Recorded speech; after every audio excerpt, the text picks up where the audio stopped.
Driving home from work. I missed a turn possessed by nostalgia. It's late enough in the night that I don't have to pay the meter to visit a memory. I walk through glass double doors greeted by a face I've never met before. She asks me where I'd like to sit. I say the bar would be great. She escorts me to my seat, wordlessly. It's packed for a weeknight. I pretend to look over the menu. Knowing that I have more memories here than ingredients in the kitchen, I know that save for the new menu items, I could recite each sandwich like I wrote the poem myself, that I had once gripped the hands of the chef that prepared my meals, hands that made me proud to be. I can feel my consciousness starting to flood. I tighten my fist to keep my hands from shaking. The bartender asks me for my order. I give it to her like I'm singing the words to a song that's no longer my favorite. I sing that song to myself until the food arrives. And as she sets the plate down in front of me, I tear through my burger, ravaged by a hunger greater than my stomach could ever conceive. The burger falls apart in my hands, its contents slipping through my fingers. I begin to cry, barely able to hold the sandwich together, let alone myself. The ingredients hit the plate, I mean my tears. Hit the plate, I mean my memories. Hit the plate, I can't see anything except my past, something I could never forget, something I would never waste the time bothering to try. The bartender asks me if I'm okay. I tell her that a lifetime ago I lost a friend. And this place represented everything we shared. I couldn't tell her when he died, but I remember the day he started to. I remember when he walked out those glass double doors for the last time, how he used to know every song on the restaurant's playlist and he would sing them without a care. How he knew every person's names, their passions, their histories, their dramas, how he wanted to become a bartender because he was inspired by those people. The sheer raw humanity in their hearts had tattooed themselves on his lungs until it was all he could breathe, until the day he stopped breathing. The bartender asked me if I want another drink. She hadn't heard me. I said I was okay, knowing that was far from the truth. I paid the check, got up to leave, and as I glanced back, I saw a younger me sitting in my chair, finishing what was left of my drink. I whispered to him that I missed him as loudly as I could, and he chuckled to himself, called me an idiot, saying that he had always wanted be just like me.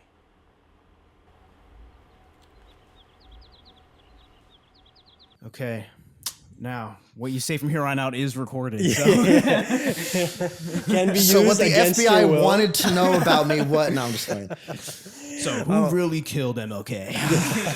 I was there that day. Actually, Really? yeah. Wow. That's the part that they don't tell you. I think I saw you in the back of that photo. Yeah. It was me and the guy with the sniper. guy- you were on the other side. Well, because the sniper always has, a person for The like spotter? looking. Yeah, the spotter. You were the spotter? That was me. Yeah, Gotcha. 100%. Guys, Okay. because they just released the info on that. I think so. This is true. Yeah, you'll find me on that. Okay. Search heard- Carter yeah. Kane through that document, Yeah, and you'll find some. yeah, You'll yeah. find You'll some. find some in there. You know. Those classified documents. Yeah, it was heavily redacted. But man, listen, we buried the lead here. Yeah. Welcome to Our Thoughts podcast. And it's such an honor and it's a very happy day for me to be able to bring on someone who is so just au natural with the linguistics, with the poetry, who is very passionate about poetry, who in the short time I've got to know him, I've always had a good time and always come away with something to take away from my life. For this special Poetry Month episode, I'm very happy to bring along my good friend Carter Kane. What's up? The crowd goes crazy. Yeah. I know. The feds crashed through the door. We got him. Yeah. I'm fully expecting like a full SWAT team to come through that screen door. This is a big No, that's the setup. finale. That's the grand finale. We got it all timed out. This is a sting. And y'all are narcs. That's crazy. Sorry, I mean, Yeah. you can tell we're wired. We're Yeah. all wired. Yeah. Oh God, this is a wire. Yeah. Like that YouTube money does not work out. Yeah. We got to pay our Gotta rent cut somehow. a deal somehow. Somehow. Gotta get the rent paid. This Listen, tattoo wasn't cheap. Yeah, This tattoo wasn't listen. cheap. You know That's what? all I'm with. I agree with you there. I can't even be mad. Like I just tell everybody, like, get your bread. Exactly. However you can do it. However you can do it. If it's selling drugs, I say nothing. I actually didn't We see endorse anything. over here, actually, Yeah, that type of behavior. 100% for sure. Except if the FBI is listening, in which case Yes. I do not condone. Nor did Strike that. This is all redacted, allegedly. This is all redacted. allegedly. Yeah. Yeah, man. Checking in. How are you doing? We always like to check in. Yeah, what an intro that was. Yeah. It's probably our most unhinged intro so far. Yeah, I gotta be honest. Like, me doing this in a more casual setting, people are probably going to see me in a very kind of different way than who I am on stage and things like that. So, I'm completely batshit. This is we me. welcome that. This is the true Carter Kane behind the mask, the making of a serial killer. Yeah. The making of the spotter for the serial killer. Yeah. I'm not main character energy. You guys I'm always supporting role at hear best. about the person that pulls the trigger, but how about the one that's like the homie, They the never wingman? talk about me. That's what I'm saying. It's crazy. The underdog. Yeah. Come on now. Whatever. Anyway, how am I doing? I'm doing all right, all things considered. I've just been, trying to be as active in the poetry community as I can be. And, it's been a very rewarding experience. I've just, started my work with the Poetry Lounge, and, getting closer with them and kind of being, in that family of people. And it's, been great. They're just really, really great people, and trying to do my best to do work in the community as well, trying to support spaces, support artists, lift people up, I know that we were joking about the supporting role thing, but that's I don't often see myself as a main character in my life. I really see myself more as a supporting role for others. Like main supporting role, but just to give myself a little bit of something. But yeah, I mean, I truly do, live my life in the service of others as best I can. So, and the more that I do that, the more fulfilling it is for me, truthfully. So yeah, I mean, that's what I've been doing, and it's been great. And I've been, writing a little bit, I'm taking a little bit of break from like competition slams and stuff like that, for the time being. But generally, I'm just here for community and doing cool shit. Hell yeah. We love that. Maybe if y'all can go into DPL a little bit, because that's the one thing that kind of connects all of us. And it's a very special community. Chesco brought me there, for my first kind of poetry experience just in general was DPL. It was the Pajama Slam. You were also there for a Femme Night too. Femme Night, and then Pajama Slam was dope. That was super fun. Yeah. But yeah, maybe if y'all want to go into that, you guys have been there a lot longer than I have. What it is, I mean, I feel like you kind of touched on it a bit already in terms of the community aspect, but I don't know, it's special. It has a cool history too, the legacy of it. Yeah, I mean, I would say, so I've been going to the lounge for almost 2 years now. It'll actually be 2 years at the end of this month. And my first experience was a crazy one.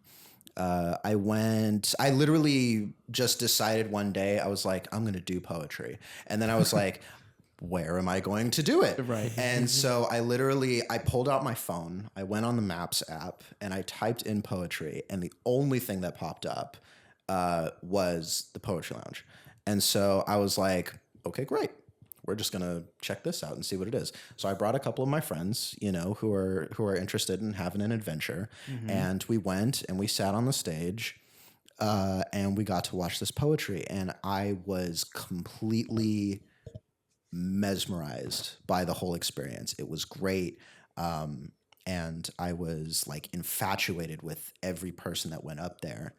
And then they were like, we have a special guest star, and it's Andy Grammer. What? Oh, wow. On your first night? Yeah, That's on literally crazy. my first night, completely unplanned. I didn't look up flyers ahead of time or anything like that. I was just, I was just going. And so I didn't know that they even had features. I didn't know what features looked like. Yeah. And so going there and then Andy Grammer, and I'm like, Andy Grammer? Right. And sure enough, he gets up out of literally the middle of the audience, in the seats, and he gets up and he's standing there, and I'm actually he takes video of the whole thing and like posts it on YouTube. I'm in the shot. Yeah. Oh, you're Like, on the stage. Yeah, because I'm sitting behind him. That's insane. And so I'm there, and first of all, Andy Grammer's a fucking great poet. Like this guy spit the coolest like poem about like money and worth and things like that. And it was the greatest thing I'd ever heard my entire life. And then he went and sat back down, and I was like, hey, why isn't anybody else like, I don't know, freaking the hell out? That was Andy Grammer. Yeah. You know, I'm like, I feel like people are having very normal reactions for what's happening. This is not okay.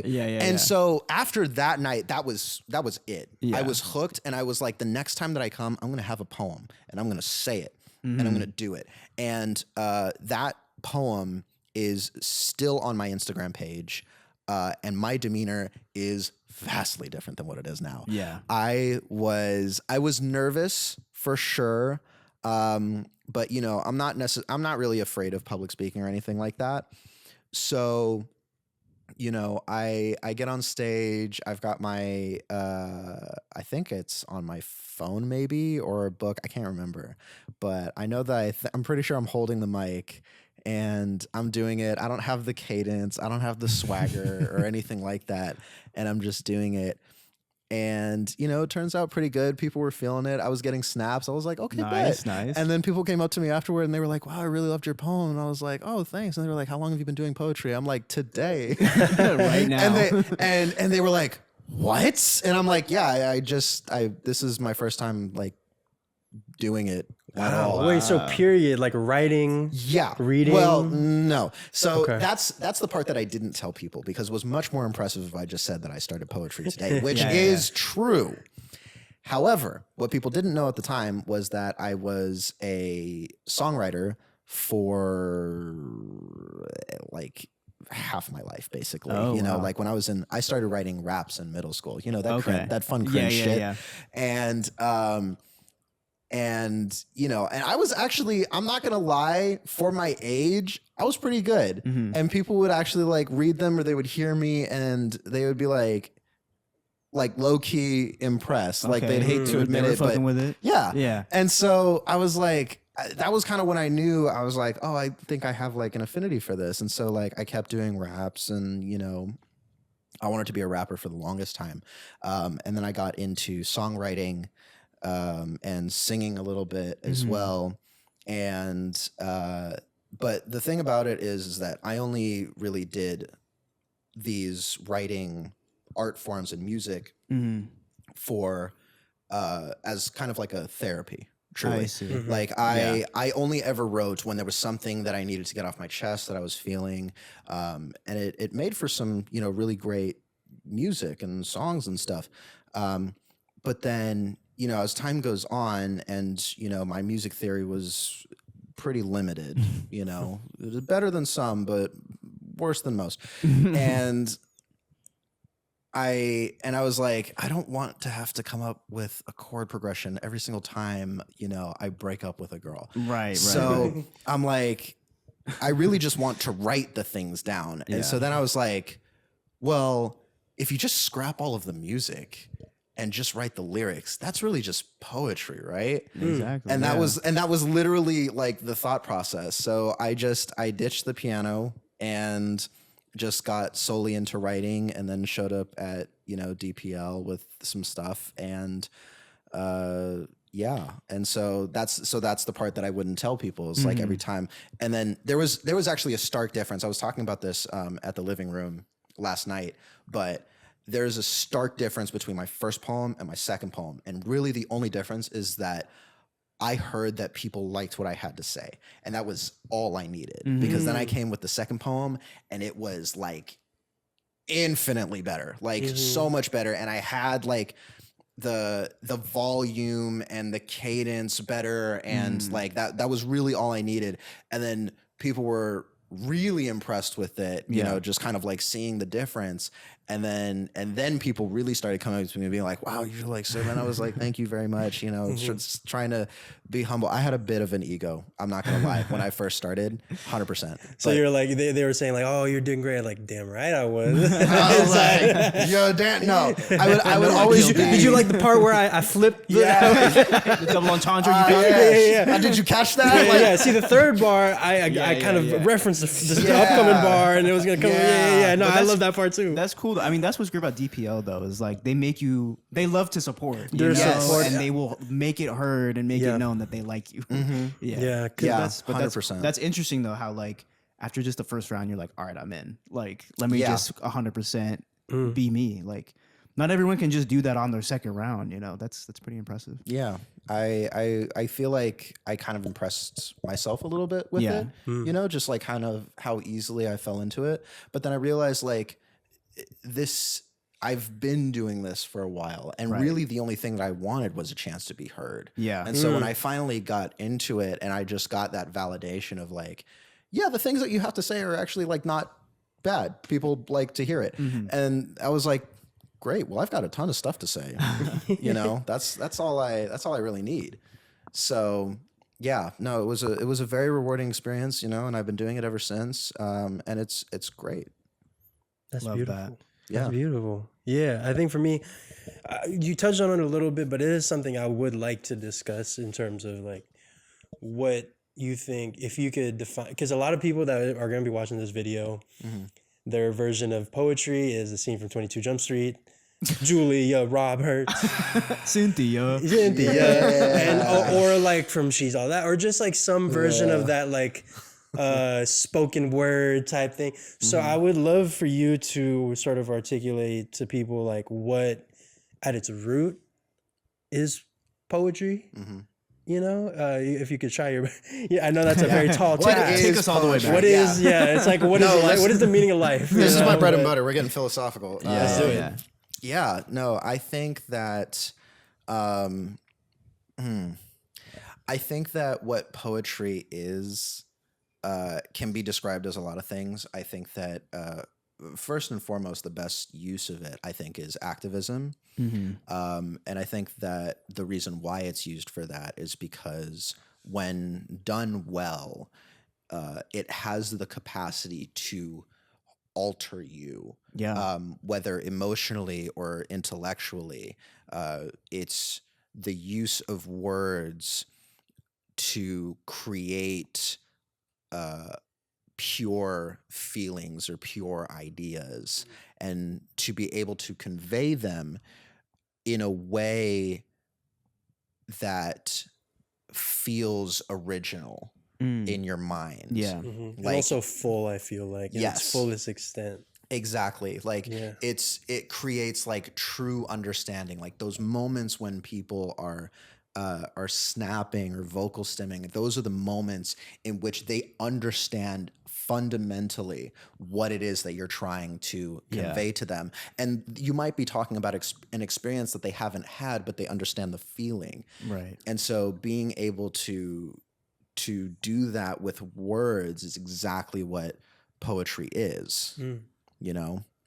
Yeah, I think because I've gone to a few, not as many obviously as y'all have gone to, but in the few that I have been able to like witness some really incredible poems, and like I never really went into it in any sort of like, I didn't have any of those like skepticisms of like, oh, this is gonna be, you know, like those scenes in the movie. Like I was truly like, what do these people have to say? You know? Yeah. And like I still, some of those poems, like I don't want to say haunt me, but you know, like they still ring in my ears sometimes. And I just think I hear these people's, it's like people's entire like existence and their like experience that I'm just like and I'm just like a very empathetic person in general. Of course. And so when you say like how they plant their own sort of feelings and their experience in your own mind, and it becomes like this, like you're walking through the steps with them. It's honestly like, for me, poetry is very visceral when it really hits. And it's like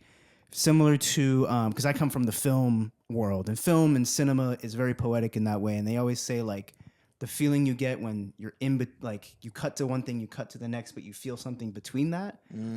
That's the same feeling I feel when I'm at poetry or a poetry lounge, or when I'm watching a movie. Like they say, like that's what cinema is, like what isn't said, you know. And it's the way people say things. So yeah, for me, poetry, it's like it is like this. I don't know. It's like this fiber, you know. That's just. Yeah. You can't describe it. And the stuff in between is, I think, is like the best way to describe it, honestly. Yeah. I'm like, it's those moments in the silence between words where you're like where the understanding happens.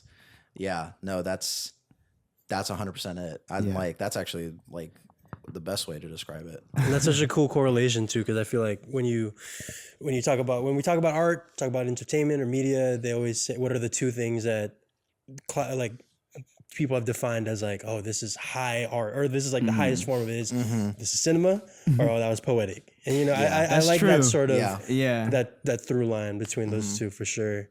Yeah, to me, I think what I've always found, I think the activism part you were telling me in a prior conversation, like poetry is communistic as fuck. Oh yeah, like 100%. Like, because poetry is, you know, is something that is meant to be shared. You know, it's not really something for greedy purposes, you know, and that's really what art is, you know, fundamentally, is like, it is something that is meant to be shared. But of course, you know, when you do it in a capitalist world, you know, everybody's got to eat, whatever, you know, but it's one of those art forms where it only really exists to be shared and to be related to, you know, and everything like that. And it has, I would say, like a purity in that sense. On that note though, because poetry is, there's sort of a stigma, I want to call it, or some sort of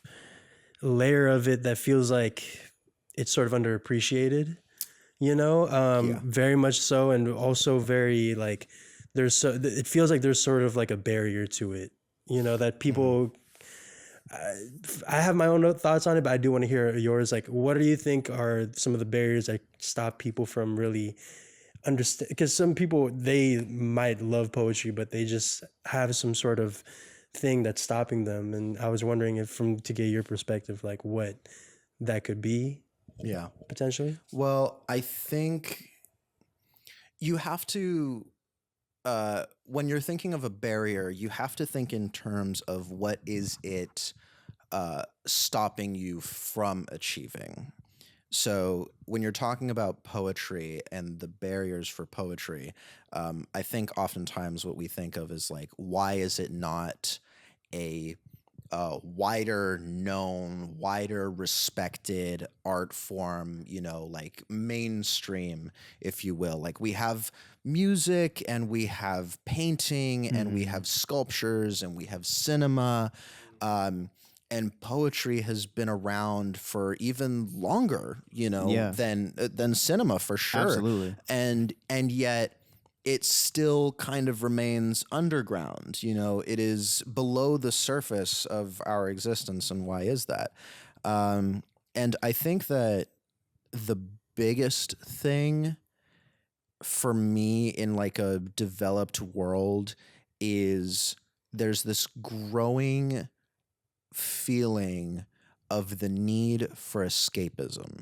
And I know that we had this conversation at one point, but you know, that is what dominates the industry, is the entertainment. The entertainment industry is what dominates, right? It's all about trying to create something that is going to allow you to escape from reality. And, you know, a lot of people see that as a good thing, or a thing to be rewarded, right? Is like to be able to suspend reality and live in a different world and things like that. And, you know, I have my opinions about such things, you know, but, and I think that there is definitely room for that. But I think that it's, especially now, been very overwhelming.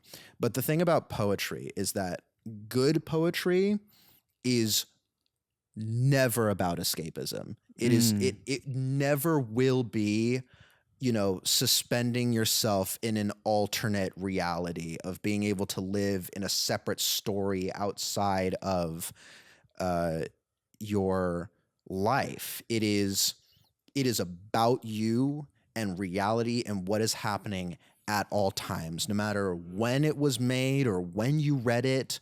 The best poetry makes you rethink everything about now, about what's happening here. Yeah. And so I think that that's really the barrier, is people not wanting to live in reality. Themselves. I think themselves. Yeah. Yes, exactly. I think that they want to exist outside of it, because our natural instinct when we have pain is to reject it. And but as we have come to realize through the study of human psychology and things like that, is that the best way to be able to process pain is to process it. Yeah. And is to be, the best way to be able to get through pain is to process it. Yeah. So Healing, the gift of healing goes through the wound. Yes, exactly. Yeah. You have to treat it. You have to do all these things. And poetry does that, unlike other art forms. You can make, poetry that's shallow, but it just doesn't really, it doesn't always do the same. It doesn't really feel like poetry. Whereas, you have your Marvel movies, that is suspending reality, and they're fantastic and phenomenal, but it suspends reality, and it's in a way that we like. Poetry is never going to, coddle you. It's going to hurt you first with the intention of, making you better. Yeah. That's such a great way to put it, because it's like when you hear those poems, it's like you feel them first, and a lot of people don't want to feel. A lot of people don't want to feel anything, that it's easier to do it to just not feel anything.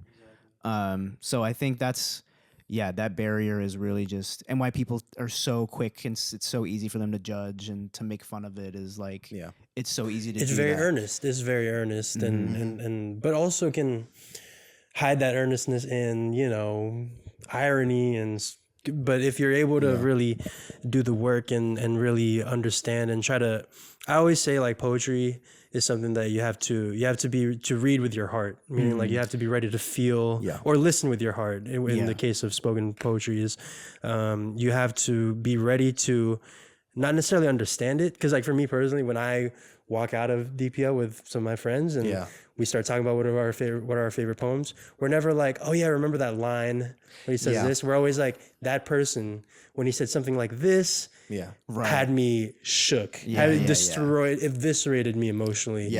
I will almost never remember what people said, but I will 100% remember how they made me feel. Exactly. Every night. Yeah.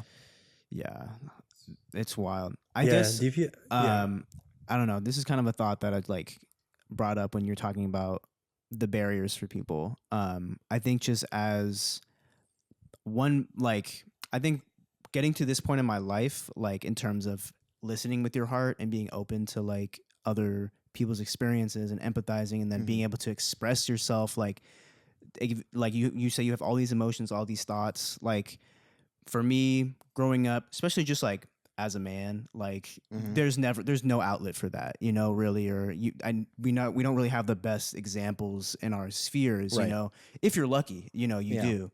But I don't know. I'm just curious, like, as your development or like just coming into yourself the past couple of years being at DPL, like how has that been, cathartically, if that's a word, but like for yourself as like just someone who needs to express, like, has that been an interesting part of the process? Well, I would say that is, the essential part of the process, because the thing for me is, and I never really have a problem with like talking about this, but I am autistic and I do have ADHD. And when I tell people this, they're like, I never would have guessed. And I'm like, well, I've worked really hard.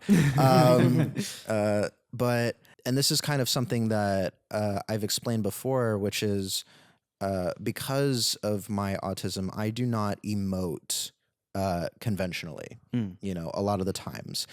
Not in the sense that like I've been taught to suppress, but it's just like, it's sort of the same outcome. It doesn't really come out, like how it normally does.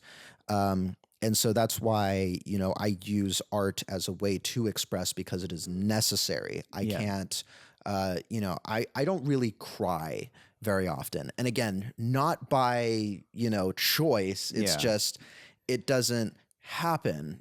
I'm very much like an intellectually, I have very hard intellectual understanding of my emotions and things like that. And that's how I process it. So, doing it through art is the only way in which I can get it out so that I, don't suffer essentially. Yeah. It's not an option for me. Like I have to, It's got to get out some way. Yes, exactly. It's, what is it?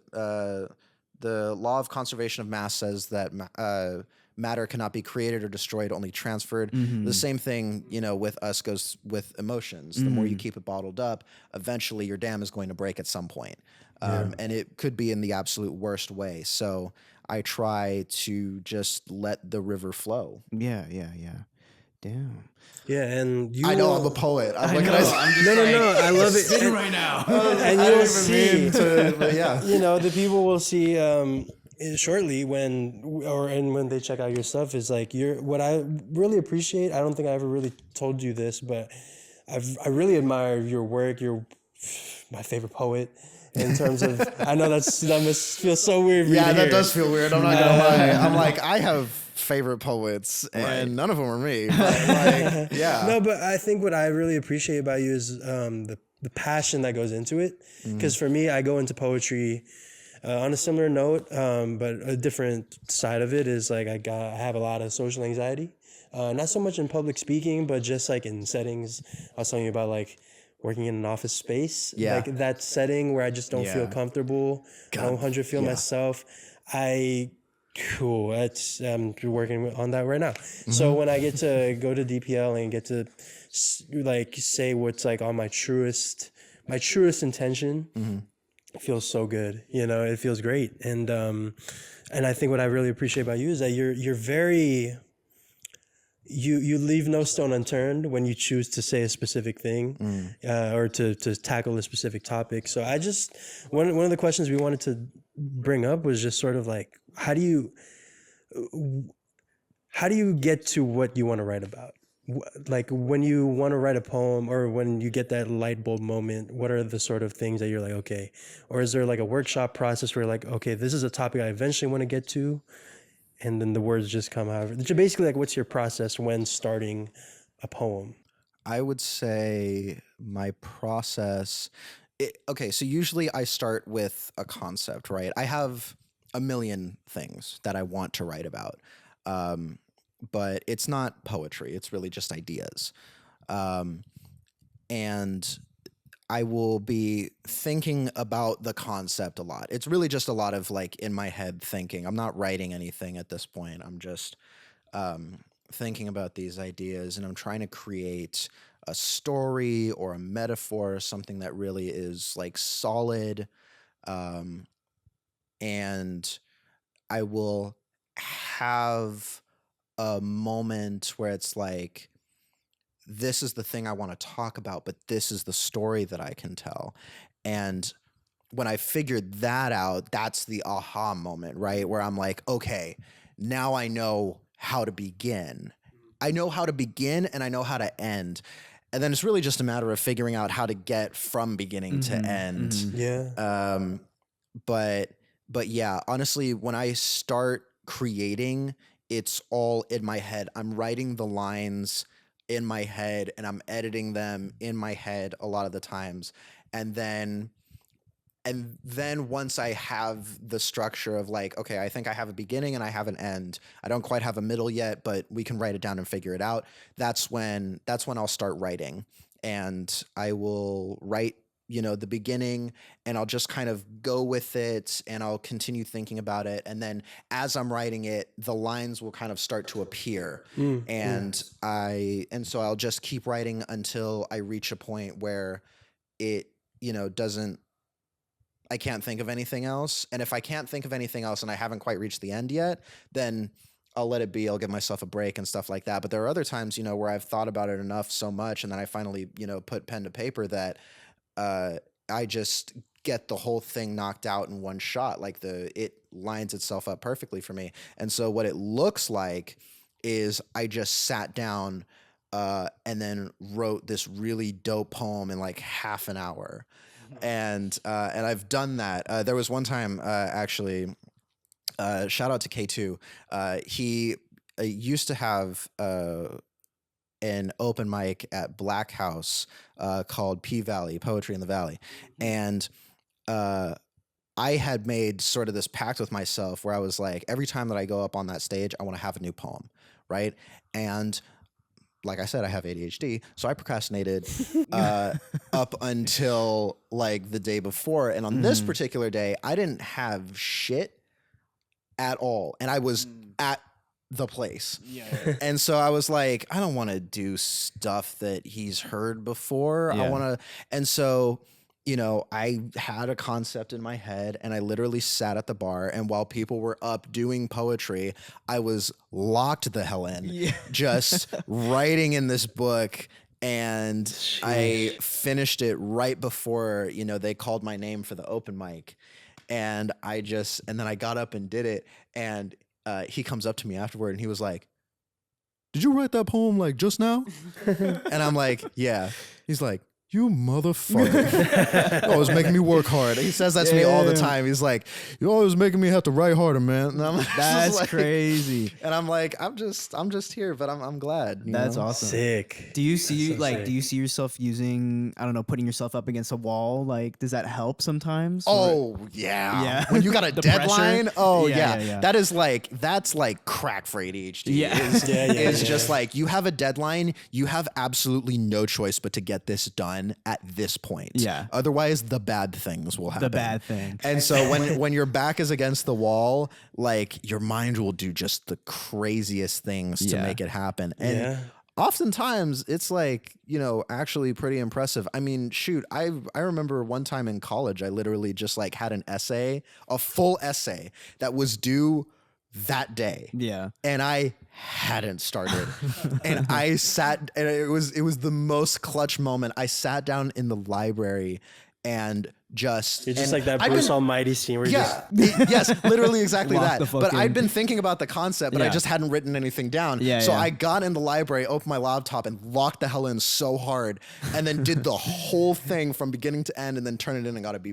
Hey. And it was like one of the most rewarding experiences of my life. It's not a good thing. No. Because the stress is crazy. The stress is crazy, and it does not always work out. Yeah. It doesn't always work out. But when you do have that, and then it pays off, God, it's kind of the most satisfying. It's really so This satisfying. conversation is making me so close to just announcing, like, because I'm working on a poetry collection, and I'm like kind of in a rut with it. Right. I'm so close to just being like, it's coming out next week. Just to give yourself like that rush. Like, this whole to be conversation like, is making me be like, yourself a timeline. Like, fuck it, it's here tomorrow. I'm staying up all night tonight, and I'm just going to finish it. And you know what it is it's because when you... a lot of the times what, influences, especially people with ADHD, is it's outside influence, right? So when people are expecting things of you, then it is important to you. Because for me, if I'm just doing this for myself, I can do it whenever the hell I want. Exactly. I make the rules, right? But if somebody else is relying on you to, create new work or get this thing done or whatever, then it's like, I'm not doing it for me anymore. I'm doing it for them. And so that was kind of like, in that moment, it was like, I wasn't writing this poem for me. I was writing this poem, for these people, because I created this expectation where I was like, I want to give them something new. Right. How much, when you're writing, how much does like the audience, like placating to the audience or thinking about who's listening or bringing them in, how much does that influence what you write? That's actually a really good question. Yeah. Because I will always say this. There is a balance between writing for yourself and writing for other people. Yeah. It is a thing you have to get perfectly down in order to be good. Because people who completely placate their work to an audience, it's shallow and it's cringe. You can tell. And you can tell, you know, there are some people, you know, who can do it pretty well, but you know, if you've been listening to poetry for a while, you kind of realize like, okay, this is really more like for an audience and stuff like that. But, and then there are people who write strictly for themselves and are not for an audience at all. And then that creates one of two things. Either it makes no sense or it sucks. It's really what it like. It's just like a lot of the times I feel like, listen, we talked about what poetry is. I can go on and on about what poetry is. That's actually a question I was gonna ask. Is like we Please talked ask about. it. I'm ready. What makes great poetry? What makes a bad poem? I'm gonna tell you Cynthia. right now. Yeah. No. Carter just broke out the list and went.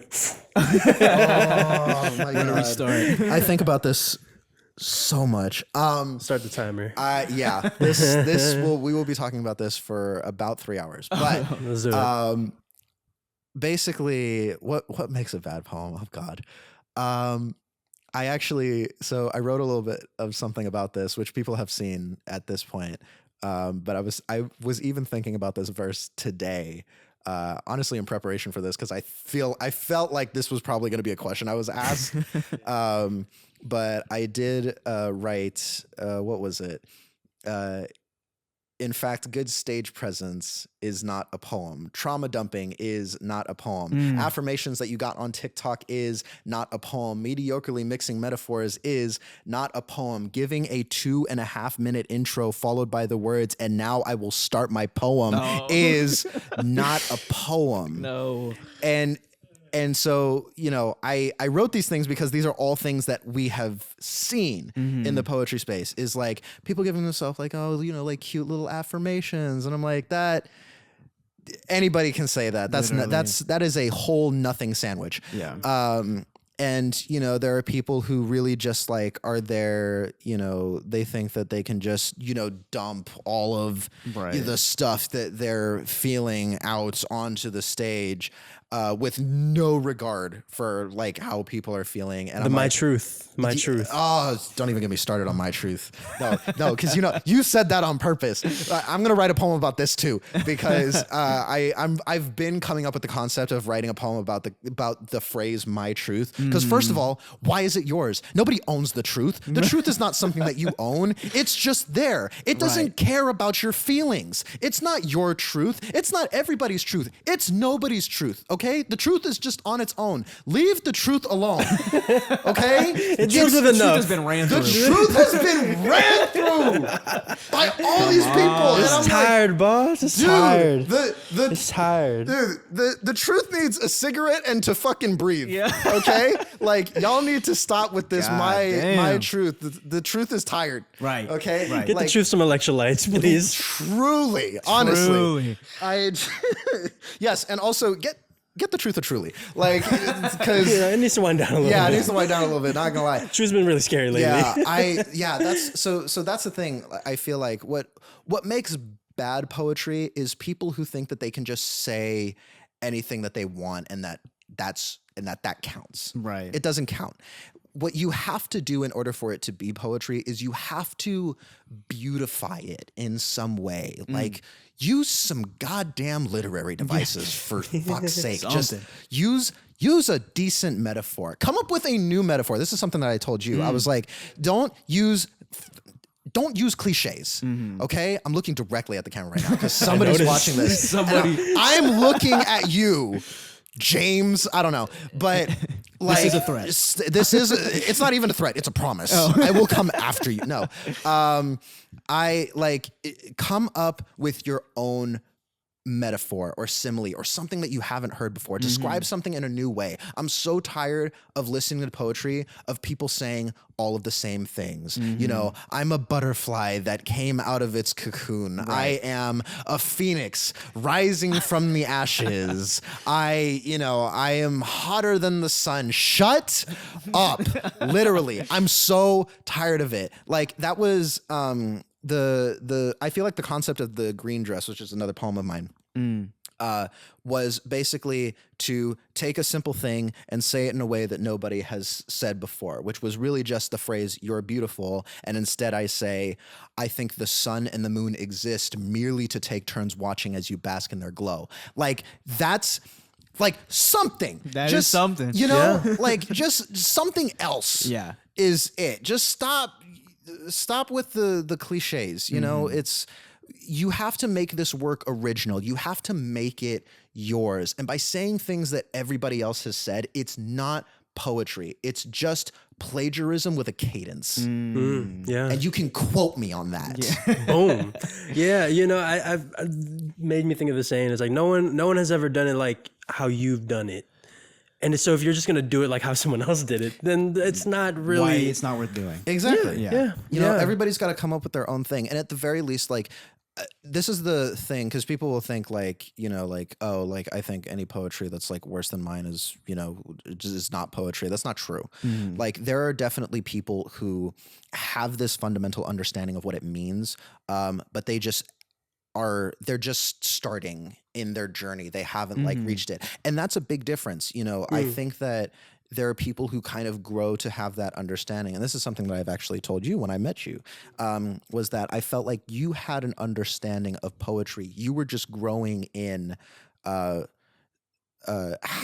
you were presenting it. You know, the skill was coming, but you had the right idea for it at the very least. And that's why I respected you more than most of those other motherfuckers, because you get what the purpose is, you know, and the process of beautifying it. So, you know, to bring it full circle, answer the question, you know, of, you know, how much is it for you and how much is it for the audience? I think that if you're planning on sharing it, you always have to keep the audience in mind. Right. But the way that you should keep them in mind is you want to do them the service of bringing them the raw, unchanged truth. You know, don't try and, you know, placate to their feelings. Don't pander. Yeah. You know, be honest with yourself. That's the fundamental thing, is you have to be honest with yourself. Yeah. And you have to expose yourself to truths that even you don't like. And it's when you do that and then you share that with the audience and say, this is exactly what the truth, not my truth, what the truth looks like. That is the greatest service that you can do for other people, is showing them like that it's okay to accept this reality. I don't just spontaneously combust when it happens. It's okay. We live to fight another day, and this is what's necessary for change, good change within ourselves. Yeah. That reminds me of a quote from this book, The Creative Act by Rick Rubin. I've told you about it a bunch of times, but he has a whole chapter on just the audience, and he's like, the worst thing you can do for the audience is like think about them, you know, and while you're creating. And that's why I even asked in the beginning, because it's like the one thing that makes poetry so unique, kind of similar to stand-up as well, is immediate feedback, you know, like an immediate like understanding of what works, what does not work, you know, compared to a painter. Some person can be like, oh yeah, I like it. You never really know. You're not there all the time when your picture's hanging on the wall. But like when it comes to poetry or stand-up or playing live, you know, or, you know, something like that, like I think the dichotomy between the artist and the audience is so important. But the moment you, like you said, start placating and start thinking about them in the process is when it's a disservice. So and it just reminded me of that. I really appreciate you mentioning truthful to yourself, because actually I don't know if you had similar bits like this in terms of like creative blocks and writing blocks and how you deal with it. There was one particular moment where I was writing the purpose of it was supposed to be sort of like a culminating chapter, right? And I just like could not get through it. Like I was just writing these poems, and I had like the idea of what I wanted to say, but I couldn't get to. I'm kind of different where I have the idea and I start from the beginning, and I'll have like little bits throughout, and then I'll kind of fill in the chunks. And it's like I just can't get the idea where I wanted to go, and it doesn't feel like the how I want it to feel, you know. And I realized like at a certain point, it's like, oh, it's because I'm still judging myself, you know. I'm still judging myself for like feeling these emotions. I'm still sort of like criticizing myself for like, do you really feel like you're like, you know, you deserve this and kind of thing? But it's like, no, like say it with your chest, for better or for worse, whatever it may be. But I think that goes to what you're saying in terms of like, because I did want to sort of flesh this idea out, because you did mention it. I just, for anyone that might be watching, is like you mentioned like the raw, unfiltered truth, but you also mentioned beautifying it. Yes. And I did want to sort of, if give you an opportunity to sort of like connect those two a little bit more, because I do get it where in what you're saying is like you want to say the fullest, you want to explore this as much as you can. Yeah. But there are ways to deliver it, I think, is maybe what you mean by like beautifying. I don't want to put too many words. No, I mean that's kind of what it is. Yeah. I would say. You know, I've seen people, you know, who just kind of like get on stage and then just go completely feral, just absolutely like dumping it all on. And I think like, okay, you can do that. That's cool. But I wouldn't call that poetry. You know, you didn't sit down and take the time to process it and, you know, turn it into art. Right. You know, the truth is really just, it's there, it's raw, it's uncut, unfiltered, like nothing. It's like, oh, actually, no, this is good. This is what poetry is. Think of just a block of clay. Hold on. I'm having trouble speaking. The truth is a block of clay, right? And a sculptor will take the block of clay and turn it into something beautiful. Poetry is taking the truth and turning it into something beautiful is essentially what it is. And that can be any number of things. It can be, the feelings of depression, of sorrow, of joy, of anger. I mean, that's what art is. Like when you go to, any art museum, it's always about like how what you're looking at makes you feel. Right. That's the purpose of it. So it's the same thing with poetry. I'm taking the truth and I'm giving it to you in this new form. How does that make you feel? You know? When it comes to the process, I just thought it was so interesting, Chesko, like how you had that moment when you realized like you were judging yourself, like you said, and you're like, oh, like, I don't know. I think just the process of writing and creating something while you're actively feeling through that and like going through that in your life, like is,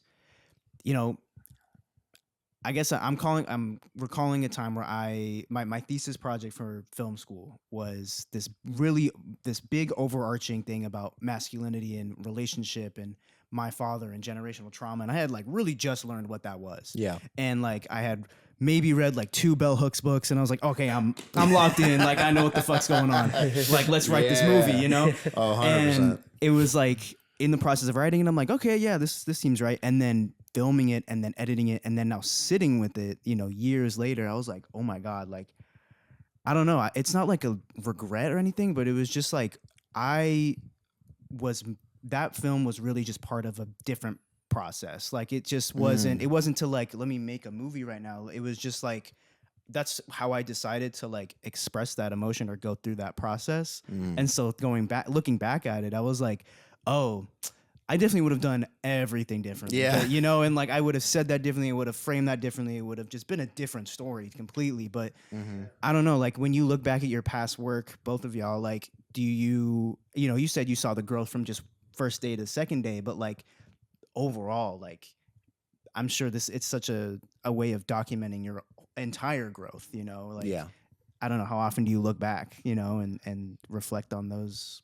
previous works? I mean, I look back all the time. I mean, I still perform like some of my first pieces today, you know, just because, you know, good poetry is good poetry. You know, it's timeless. But you know, that's not to say that all of my works are like that. There are things I actually sometimes I will go through my notebook and read some of the things that I've written down.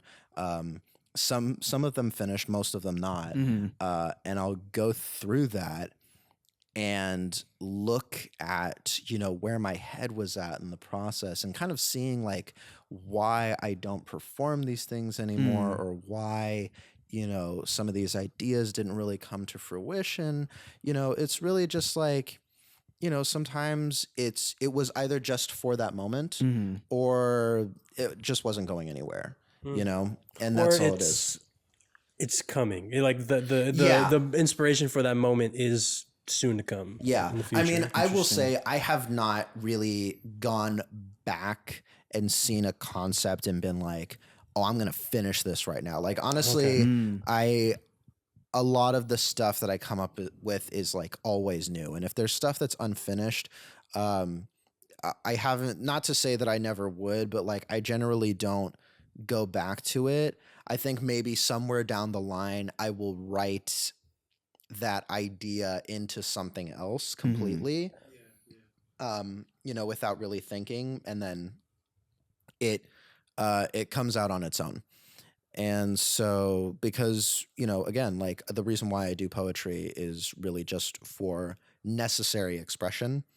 So if there is something that I feel like I need to express, it will come out at some point. Yeah. That's very reaffirming for me to hear that you do go back to your old stuff, because I think there is sort of like I don't know, there's like this cool rock star image of like, oh, I'm just always living in the now and I'm always trying to create and I'm always trying to move forward. But for me, because kind of how I've approached poetry is like I enjoy albums. I enjoy front to back.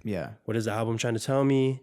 And also like the appreciation for like, this is that artist's sound. This is like a snapshot of that artist in this moment. And that, to me, that's what the best albums are. And so for me, like the reason I like writing in collections is because I sort of like documenting my journey, but exploring truths. Like the way that you're saying, like, it's not my truth, it's the truth. It's like, okay, there are truths that I like to explore. A lot of it is like with understanding myself or sort of trying to figure out how depression continues to like manifest itself in different ways, and how can I, despite how much I try to outgrow it, you know, how many steps I take, I almost am like learning new ways to be depressed, you know? Interesting. And so I try to sort of approach it from like, there's like always going to be this storyline, this through line, you know, and this sort of chronology that always goes forward. So that is very reaffirming to me that you go back, even though it might not be for that sense, for that purpose of like, okay, how was I feeling at that time when I encountered a similar emotion? How has that grown for me?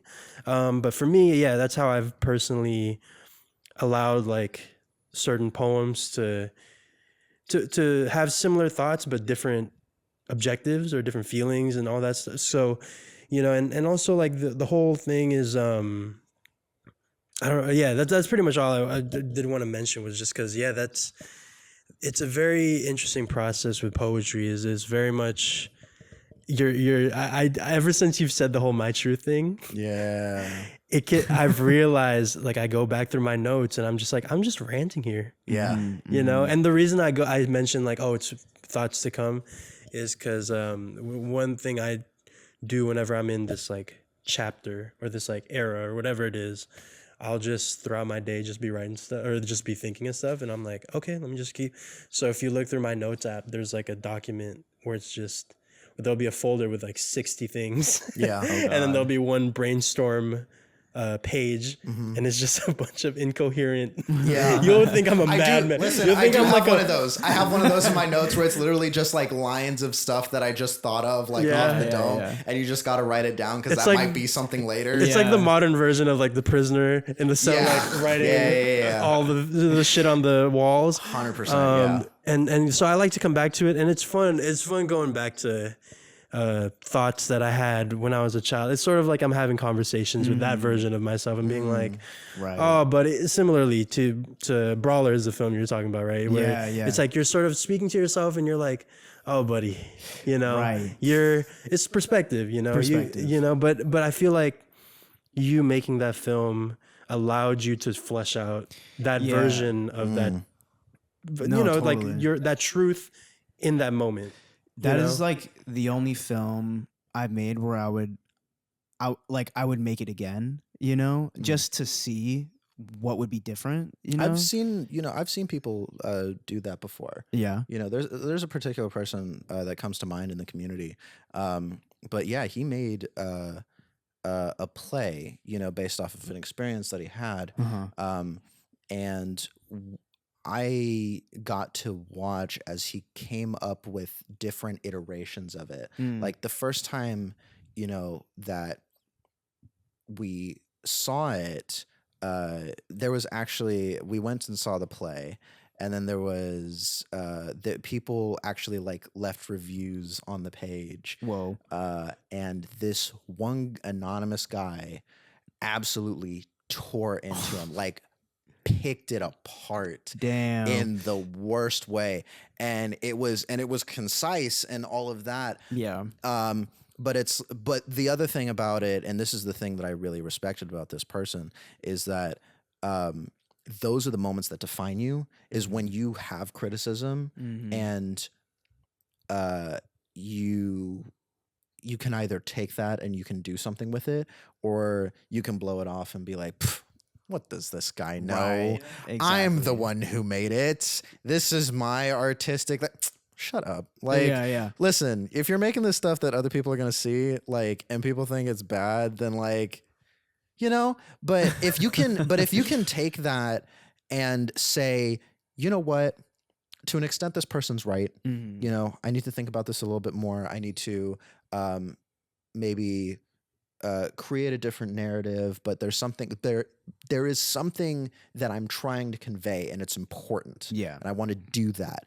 And so, you know, I got to, you know, watch him turn that play into a movie, and you know, the characters kind of changed a little bit and the scenes did. And he was actually like able to make it better, and I watched as he took it to heart and improved, you know, what he was trying to make, because, you know, ultimately that experience for him was extremely important and something that he needed to get off his chest. And he thought to himself, if I'm going to do this, you know, I want people to be able to see that and understand it and, you know, all that stuff. And so, you know, I really respect the hell out of him for being able to do that. And it sounds like, you know, you have, you know, this piece of art that, you know, you have a lot of similar feelings with, but, you know, you saying like, it's the one that I would actually redo. That means that you recognize it for what it is, but you also recognize how important what drove you to make it is as well. So that means that you still have something that needs to be said, but you're going to try and convey it in an improved way. Is that is the desire that you have, and that's a very, you know, good, important thing to have. Yeah, absolutely. I think what Brawler taught me was pretty much exactly that, was that when it was done, it didn't feel like the complete feeling or the complete like all my thoughts were said there, right, you know? Right. And that's why it always just felt this weird sense of like incompleteness. And it was also like that film was like cursed from the not cursed, but like it was just such a Oh, yeah. chaotic. Like, Oh, yeah. it was just from the beginning. I knew it was just gonna be insane and like just one of those types of films. But yeah, looking back, I'm just like, my God, there is so much to say, and yeah, I never really like sat down and recognized that I felt that way still. Like I guess until this moment, in terms of like realizing that what it was is back then was that I just felt like I had more to say. So yeah, it is. That's what conversations do. It is, yeah, exactly. They unlocking shit in my brain. Yeah. Hey, but yeah, Carter, real quick, just to sort of like get back into DPL, because it's a community that I've fallen in love with the community, the people there. I know. And he hasn't even really been there that long, but that's all it takes. Yeah, you know? honestly, so it was coming back to your story and how you kind of delved into it was very much so. First time I came through, I heard about it was Dante Bosco's spot. That's actually why I've been following him. Like even before I moved to LA. That's how like far back, and I was just like, oh, maybe one day I'll check it out. And all of a sudden I'm in LA and I'm feeling this like sort of void in my life that I need. So, and I kind of had a broad definition of poetry at that point in my life. I was like, you know what? Let's go and let's see it. And I went up on my first night, which was crazy in retrospect. I'm like, why did I do that? And I spoke this poem and the whole vibe of it, just to paint the picture of it, is everyone's very supportive. They want to understand you. Whether or not they do is your prerogative. Like they want to. That's the thing. They'll snap and they'll give you the verbal affirmations. That's the thing I will say. Like when you're explaining something, it is your responsibility to try and convey it in a way that makes sense to the audience. Right. Kind of going back to that concept of like how much is it for the audience. But yeah. Yeah, and you know, those are the open mic nights where it's very fun. You put your name in a hat and you kind of just don't know. You just leave it up to God at that point, you know, and it's really great. What I do want to sort of, I would love for you to paint the picture of is like there is another world in poetry where it's a lot more serious, a lot more competitive. The slam poetry nights that I've gone to, that Matt has gone to. So fun. It's so fun because it's like going to the NBA and seeing fucking Steph Curry warm up and shoot. You know you're watching someone who this is like their thing. Like they've trained, they've tailored their pen and this poem to present, and you get judged for it. Like there is a lot more of a, not objective, but you know what I mean? There's a critical aspect to it where people are going to put up a number and you know, with DPL in particular, you have the audience has the right to boo whatever that number may be. It's always fun to boo. It's always whatever. If it's not really fun to boo. If it's not a 9.5, if it's not a 9.5 or above, you're kind of like, fuck it, I'm booing whatever. You know? So I would love for you to just paint a picture of what is that realm like? Because I remember that my first slam night I went to, I sat next to you, and you kind of knew the scene. You're like, oh, she's really good. Oh man, like he's gonna kill it if he gets up there. And there was sort of like a familiarity. So tell me about like if there is like sort of like a sport aspect of poetry, the same way that like rap, the same way that rap is sort of like a sport where like it's like, all right, let me pit my skill against yours, and maybe it's not as direct as like, here's my poem about depression versus your poem about this. But in terms of like the slam poetry nights and that whole competitive aspect of it, like if you could just sort of like paint a picture of your perspective on it. Well, it depends, because I will say that for a place like DPL and like the monthly slams that they do, it's a mixed bag. Just because like anybody can participate. I've been to slams where it's invitational, where they were selected by whoever's putting on the event because they know that this person writes good poetry. When you go to those ones, it's actually like very friendly competition. Like everybody isn't really competing with one another. They're really just like competing with themselves to try and do this the best that they possibly can. And yeah, there's no animosity in in slam poetry really or anything like that. Not that I've seen, even in the most competitive aspects. but what I will say, for those of you who have never been to a slam night at DPL, there's a lot. First of all, go. First of all, go. Yeah. Do it. It's so fun. But there is a lot to expect, right? So when I talk about like a mixed bag, again, it's by anybody can sign up, right? You know, and it's the same way that they do it other nights. You know, you just throw your name into the bucket, and then they'll pick at random to see like who are the 10 or so people that go up. And there's some difficulty with that because, you know, sometimes people go not realizing that it's a slam, you know, and not realizing that there's like special rules and things like that. Not reading the sign, not so clearly on the, but we'll get, you know, that's a story for another day, as you're saying. But yeah. but you know, I will say, but yes, particularly on slam nights, you know, when you have a group of people who, you know, have done this before and, you know, especially ones who are like well seasoned and have competed and things like that, those are really good nights. And then there's the judging aspect, which I also have opinions about, because the thing is that the people who are judging are people who have not only never judged a slam competition before. Yeah. They've also never been to DPL. Right. Like those are the people that they choose. And the reason why, of course, that they do that is because they want, you know, unbiased, because obviously if you know who's up there, then, you know, you're going to be, you know, biased in favor or against, you know, certain people, depending on if you like them or not. Yeah. And trust me, you know, the poetry world does, you know, occasionally have its beef, but generally no, you know, like people get along pretty well, I would say for the most part. But yeah, so that's why they give it to, you know, people who haven't been there before because they're trying to get like the most fair that they can get it for a situation like this. But of course, because they don't understand this, they will rate it stupidly. Yeah. Like it's all over the place. It's all tens.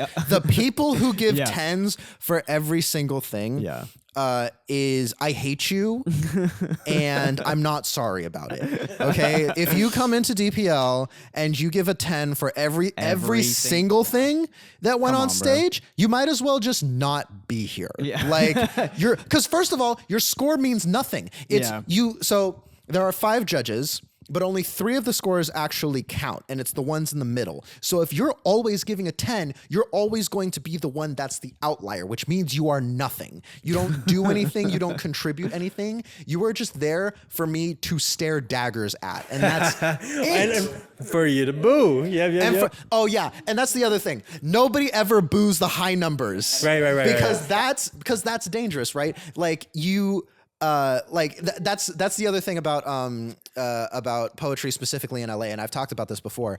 But you know I know that in Chicago, there are certain places, especially where, people will go to open mics, just regular ass open mics. And if your poetry sucks, they will boo you off stage. That is a real thing. And I know this because I talked to Chicago poets about it and they were talking about it. They're like, oh yeah, we went to this one place and it's like, yeah, if your poetry sucks, they will just boo you off stage and they don't care. Crazy. Like they will get you off of the stage if they don't like what you're saying. But then whenever I hear poets like from Chicago come to LA and they do their stuff, it's always amazing because they've stood the test of fire. So it's always like, it always produces good things, you know, as long as you can understand that like, just because they're booing you doesn't, you know, mean that you're bad at this. It just means that what you said was bad, but you can be better. There's room for improvement. Right.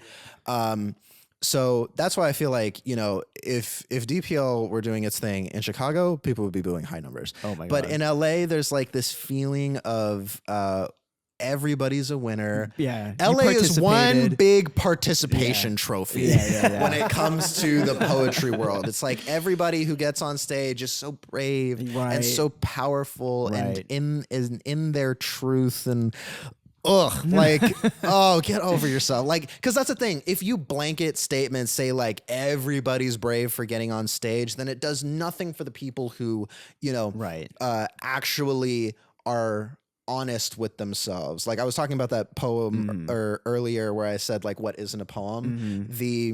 The last part of that is where I say this art has been activism since before you and I were a thought, and people have died over words they refused to take back because they had the power to crumble the floor beneath those who got too comfortable on top and had to suffer the stones thrown from the rubble of their own tongue. So do not ask me how earthquake you are when you can't even make yourself tremble.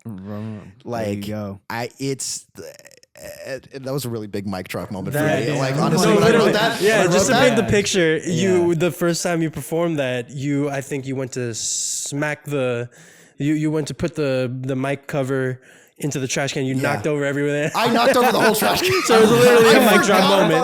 Wait, that was low key embarrassing. Everyone's like, damn. But it was powerful. Everyone, because on a serious note. So I hate that you performed that at DPL. The what isn't poetry. Yes, wow. that was literally definitely bold. Like the first week that they came back from their hiatus at the start of the year. Oh wow, that was the first poem that I did that's that year. Hard. I was on my bullshit. I was like, let me remind y'all. Tired of all these poets saying that they're poets when they're not doing poems, man.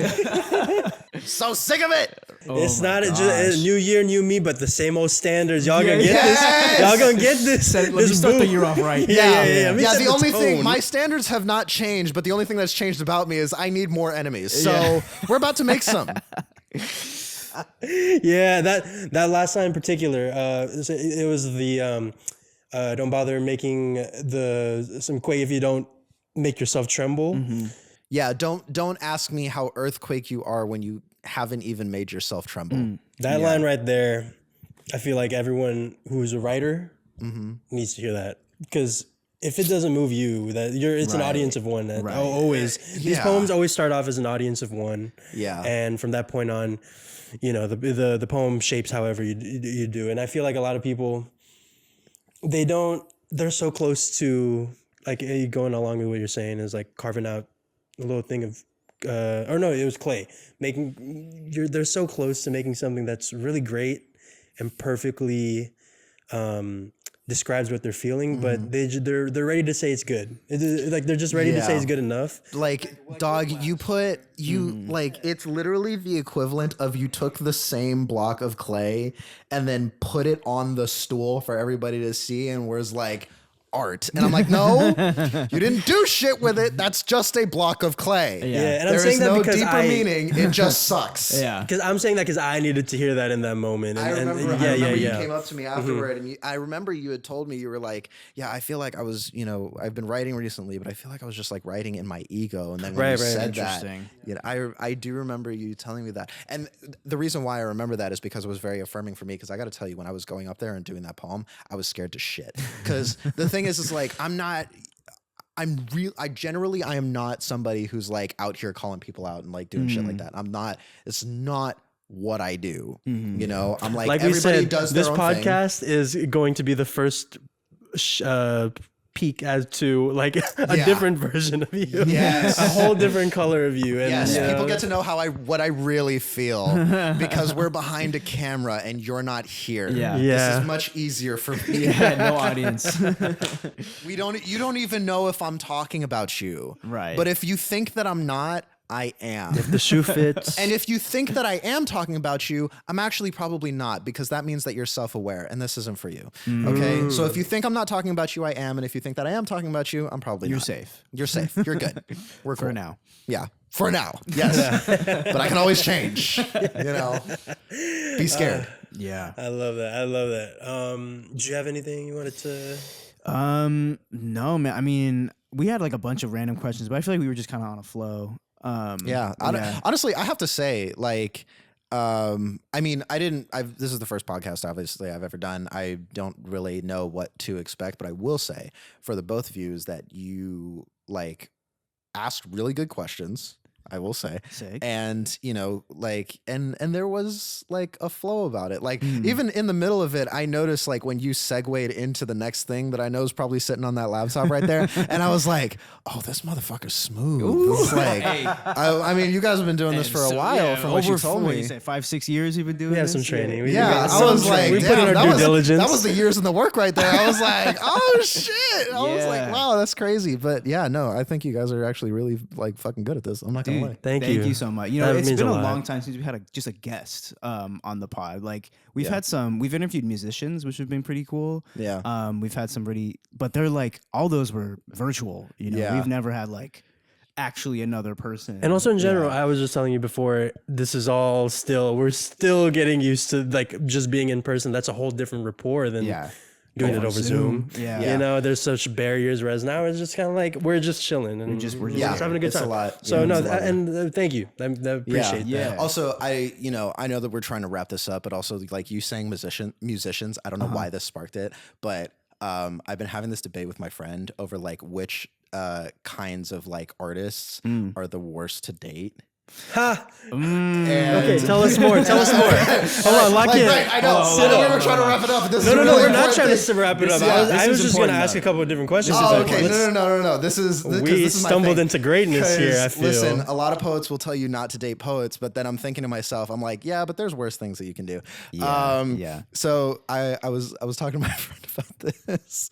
Okay, first of all, we decided unanimously that photographers best to date. Like I think that they're wholesome. You know, like their photography is not about ego. They're just about here like capturing beauty and like, you know, all of that stuff. I think that's great. You know, and then animators and editors also like really, and this is like we're going from top to bottom, like best to worst. Best to worst. And then somewhere in the middle is like a bunch of other, you know, art forms. All of those that aren't mentioned in this are okay. The next one, this is where we start to get into the bad realm. This is poets. Now, poets are not at the bottom, I would say, because again, like a lot of really good poets are, you know, their art form is about introspection and things like that. And there are definitely wrong ways to do it, which is why they're not up top.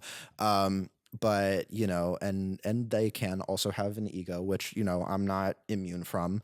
And, you know, stuff like that. And because then you also have to think about like, you know, if the situation goes bad, you get turned into a poem. Like you're not over here like with a photographer and they like take a picture of you and like now the picture sucks because you are. It's like no, like that will never happen. Like the picture's the same regardless of the situation. But like if we break up and it goes bad, I write a poem about you and get written in, bitch. Yeah, the pen is flowing, and here's the thing: it will be good, and people will be hating on you. Yeah. I have done it, and it is so good. It's the best feeling when you like go through a really bad situation, and you start like telling it in the best way, and that whole audience is fucking with you the whole time. What you just described is my seminal like. What really got me into DPO was I came in. So just to tell the story real quick, first week was a very like lovey-dovey poem. It was very much like, okay, here's what I hope I can not get out of love, but sort of experience with love, right?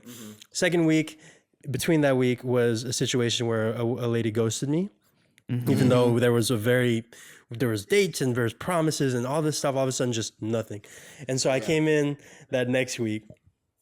I was like, lovely lady who I dedicated last week's poem to, very much in a lovey-dovey mood.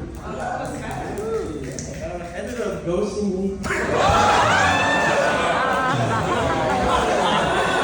Last week I was in a lovey-dovey mood. This week's poem is how I'm actually feeling. Yeah, I remember that. Oh my God, that was so great. Because the whole room shifted. They were like, oh. Yeah, there we go. Like, and it sort of became like a bit of a. That was like the closest I ever felt to being a stand-up comic because at that point I was just started like ranting a little bit. Yeah, and everyone started vibing with it, and then I got to the poem, and everyone was very supportive and very much again, like you mentioned, like everyone wants to feel what you felt, and when they have felt what you felt, it's like the best feeling in the world. Right. Yeah. So no, I totally know what you mean. Where it's like the the Taylor Swift effect a little bit, where it's like, oh, or what is it from Rich Spirit? Don't play with me, or I'm gonna turn you into a poem. Song. Yeah. I'm gonna turn you into a song, but in this case, a little poem. Yeah, you're gonna turn into a poem. Yeah. For sure. Yeah. So anyway, So that's towards are you towards the bottom of the Below list. poets. What's of one like, below a poet? one below poets is musicians. Okay. I feel like Valid. poets and musicians are competing to be worse people to date. But musicians are kind of an edge because I feel like a lot of musicians are very much like tragic romantics. And I think that a lot of their best songs come out of like tragedy and stuff like that. Yeah. So it's like they're almost kind of like looking for it. Right. So they're creating toxic situations so that they can write make the about. best music. and listen, there are poets that do the same thing, Yeah. but like I feel like with musicians it's even more so. So for musicians are at the bottom, or not at the bottom, but they're more. real quick. I feel like also musicians, they can also kind of hide. They can also hide behind the melodies and stuff. So like there's sort of like a not saying that there's a lower standard, but saying They can get away with the easier. they can say just like the most blunt version of it without any real thing. But And sing people will listen to it beautifully. because the beat goes hard. Right. The beat goes hard. They have a really talented voice and all this stuff. But yeah, sorry, as you were saying. But yeah, so that's why musicians lower on the rung. And then there's two more. And I guess the last one, I don't know. I would still Filmmakers. in some way. Where did I know Film Bro Oh yeah, is on no. this? Filmmakers. I would say. Oh, you know what? Actually, we didn't talk about filmmakers. I'm gonna I'll make a whole film dedicated to dissecting our relationship. Yeah, I'm like, I don't know how often that really happens. Just like vengeful films. I'm like, first of all, that's just like Crazy. A diss film airing is out. crazy. That's airing out your whole business. It happens more often than you think. Oh really? Oh, shit, For really? sure. I mean, Marriage Story, where do you think that came from? But also, like, I've seen, there's been like videos making fun of like film bros, but it's like someone close to them is like, yeah, like I'm, like my mom just died and this and that, and I'm just going through a tough time. And they're just like, hold on. Yeah. And they're like, oh, we can turn this into something, Yeah, So they are very exploitative people on the worst end of the spectrum. They can be very exploitative. Okay. So I can see how they're on the rung, at least in the bad category. Yeah. Okay, so there's. I feel like then that makes them somewhere around poets and musicians, but I'm not exactly sure where to put them. Because actually the next one that I was going to mention is kind of in the film aspect, but actors. Actors are worse. Actors are huge red flags. I'm sorry. Don't come for me, but also do. I will fight you on this. But The way I know so many actors. yeah. Listen, The way that Matt's about to be LA. so quiet. We all know actors. I'm about to shut up for the next like 2 minutes. Yeah. But No, speak your truth. Speak the truth. Speak the truth. I'm speaking the truth. This I didn't claim. This is just what it is. Yeah. I'm just telling you how it is. Yeah. That's just no. This is my opinion. But yeah, actors are worse than musicians, and I feel like it is because they have learned the special art of playing a character. And I feel like oftentimes, maybe sometimes even without knowing it, they are playing a character when they are dating sometimes. And and I'm talking about like, people who are like early in their career. Later, it's different. You figure out who you are. Right. Kind of outside of that, maybe. But when you're in LA, the young and aspiring actors, it's like they're constantly, on the whole time. So, so actors worse. And then what's the bottom? What the you said? bottom- This is the bottom of the last barrel. rung. the bottom is like, you can kind of debate whether or not you would consider this art, but I'm sure they would probably think it is.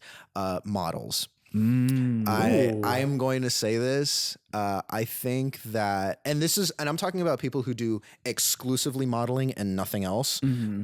These people are probably the most shallow and like materialistic people to walk the face of the earth on a runway in a beautiful dress, whatever, or suit or whatever. Like those are people that literally are just, your entire job is just being hot. Yeah. And that's your whole existence. Right. Your entire well-being is formed on the the point of you being attractive conventionally. And because you know that, when you're dating people, you're thinking to yourself, you're thinking definitely in terms of leagues. You're like, oh, you know, this person, Absolutely. you know, should they be seen with me? Yeah, exactly. Like shit like that. And so that's why I'm like, models, bottom tier. I ain't dating. I will listen. I'll have sex with anybody. I will have some nice casual sex with models. I will not be dating, and again, exclusively models. Because if you're like a model, but you like have like other like artistic aspirations, that's something totally different. Yeah. You know, you have character, substance, you know, stuff like that. Other things you're passionate other dimensions. about. Yes, you're multifaceted. That's something great. And then you also just have the benefit of being hot as fuck. Right. And that's awesome. So that's something totally different. But if you're just conventionally attractive and that's all you have going for you, you're not that fun to date. Yeah. Like we're here for your looks and nothing else. And that was it. You know, that's the thing that I say, is that your looks are what will turn heads. Your mind is what will make them stay. Oh, wow. Yeah. Yeah. So absolutely. Pretty valid list, I will say. And also I feel like that goes to, I'm not going to get on my preacher's pulpit here, but I feel like that's gone to show like what a lot of dating is nowadays. It's just like, how good do we look together on Instagram? Yes. We're going to stick together no matter what, because the dating market is like the job market, where it's just like, stay where you're at. Yeah. What the fuck is up with That's so true. You know, LinkedIn and Tinder are the same thing. same thing. Yeah. Honestly, guys, don't even go on Tinder. Just get your LinkedIn profile. Get it just put some poppin', stuff you know, about you. Hit those DMs. Hey, Let's connect. Flirt with all of the hiring managers. Yeah. I saw you at that networking event the other Starting new day. position at my ex. Starting new position as my future wife. I feel like there's so right. That's there's so a skit accurate. to be made here. We're not in the skit making business, but there is a there's skit. a You're skit. There's something We're there. workshopping here. You know, we're just giving these ideas out Maybe for one of free. our cold opens will be a skit one day. When we work up to You know, maybe we'll cut this bit out. Maybe we'll cut this bit out. Just Save cut it this for later. particular part out because we don't want people stealing the shit. Yeah. We got it here first. Anyways, not to wrap up, but we always like to do like a little segment towards the later end of the podcast. Okay. Carter Kane, Yeah. what's been in your rotation lately? What's been in my rotation? Yeah, what have you been listening to? I feel like we can expand it more. You know, outside, because we haven't really been talking about music much for this episode, but usually a lot of our conversations center around music. But music, art, like anything. I mean, things you're I was obsessed a with. musician first, you know, so like Or it music can is be. music Yeah, is yeah. a big part, but what's been in your life? Your life rotation, just things you're obsessed with right now. life rotation. Yeah. Okay, listen, here I'll do two things. So I will put you on to like particular poets that I know. Oh yes, who, let's shout out some who poets. I'm really like love into. that. But first and foremost, I'm looking through my playlist right now of like stuff that I'm listening to.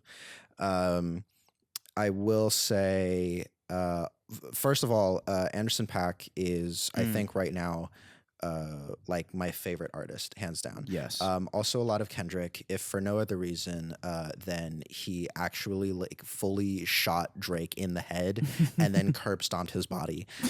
He did the unimaginable. People thought you could never kill Drake. Yeah. As far as and look at like Nokia is probably, it had potential to be like the big hit of the summer or whatever.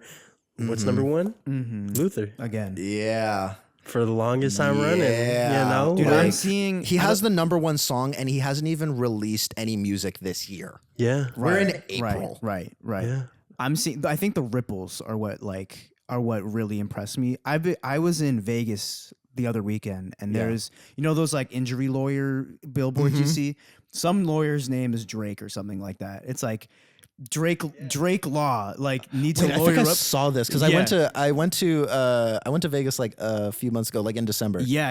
So you probably I you think I might probably have seen saw this it. billboard. But it was like the guy's name is Drake, so it's like need to squabble up, hire Drake the lawyer, and I'm like, bro, Drake can't even. This man is drive- recovering. He can't even drive down the highway.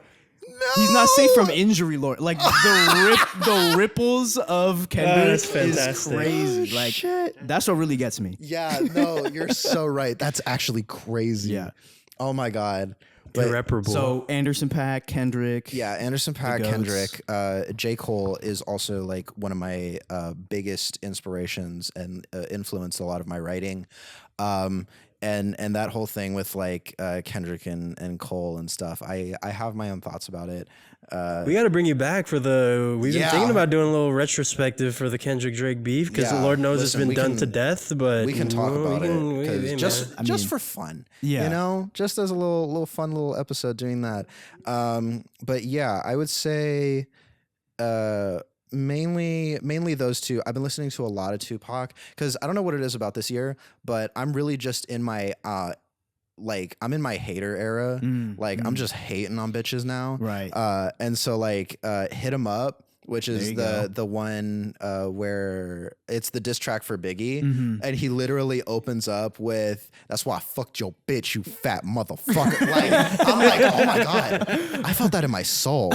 Like first of all, fuck your bitch and the click you claim. Like right. oh, It doesn't matter what mood you're in, what the Yeah. rest of your day's been. You're like standing up a little more. Your chest is You know puffed what? out a little more. The thing is like I'll listen to that song on the way to DPL so that like I have that feeling in my chest, yeah. so that I'll have That's that a like good when I go hype up and track. perform. That's Yeah. a hype Fantastic. track, Yeah. and it's literally just like shitting on this dude. It's like, yeah, we used to be friends, Yeah. but also fuck you, fuck your mom, I fucked your wife, and also I All feel your like friends. Yeah. all your girlfriends. That's also like the truth has always been had some margin for error in rap beefs. Yeah. We don't know to this day whether Tupac actually slept But with it doesn't Biggie's matter. girl. It But it doesn't matter. 'cause It you was a said it. banger song, and Yeah. we're gonna scream it till the cows come home. Right. Beautiful record. Okay. but yeah. Yeah. So that's my music, and then for poets in the space. Now you know I love a lot of the people I listen to. Like here's the thing, and I will say this, and I don't care who comes at me. If I talk to you on a regular basis, you're a good poet. If I don't talk to you on a regular basis, you're probably bad.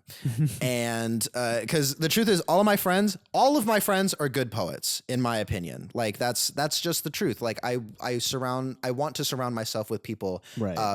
who are good at the art form. And the reason why I say that is because those are the people who not only have a fundamental understanding of poetry, but also have an understanding of themselves. And those people are the kind of people that I want to surround myself with, who are very like, you know, confident and, you know who they are and what they're doing and things like that. So, Right. you know, that's not to say that, you know, people that I don't talk with on a semi-regular basis, I don't think that I don't think everybody who I don't talk to on a regular basis, your poetry's bad. I should say that there are people that I don't talk to that I do think that their poetry is actually really good, and we just don't hang like that. Edit point. Yes, Cut that yeah. last Edit- bit out. Just edit point. keep the whole bit where he was like, "If I don't talk to you, fuck Disclaimer. off, Yeah. fuck out of here." Yeah, but I will say, it's one of those like what is it? Like a square is always a rectangle, but a rectangle isn't always a square.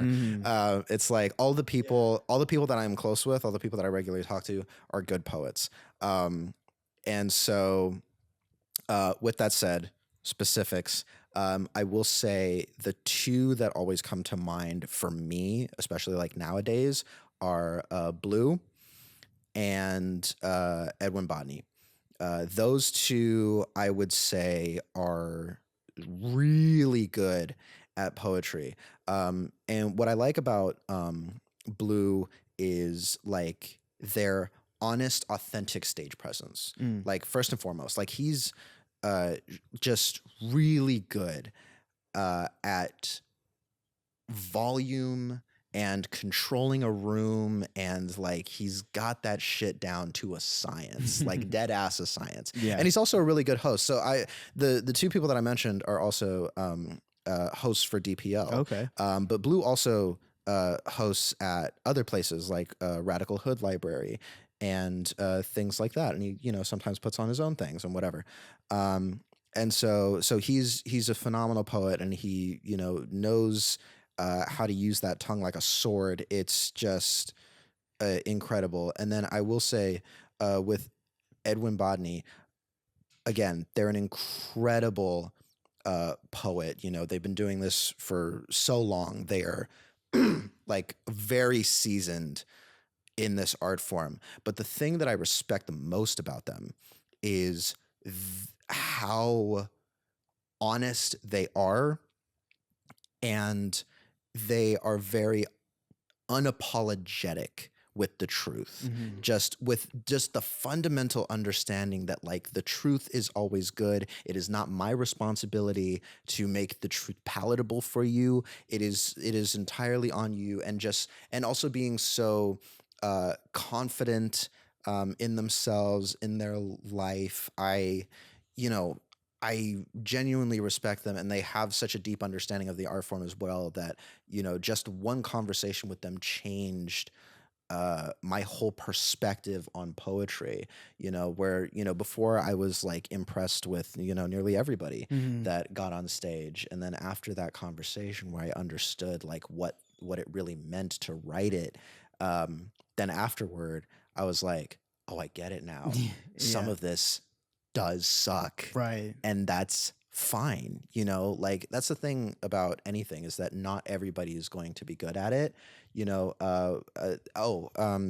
mentioning somebody else here. Joseph Bricker said a line that will stick with me forever in one of his poems, which is, in order for someone to be great, most people have to not be.